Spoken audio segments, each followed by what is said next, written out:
We're back to talk about how to make striped square knot. One working cord, one color, in our case today, brown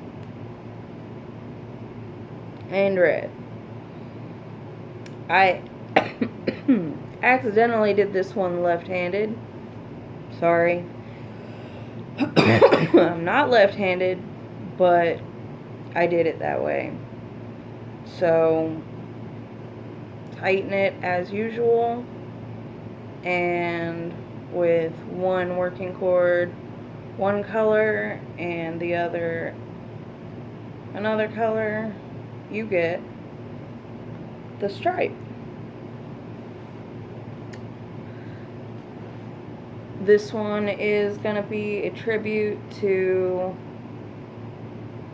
the Flying Monkey Arts, because even though it doesn't exist anymore, technically it's still a part of Huntsville and Low Mill history, and I appreciate it.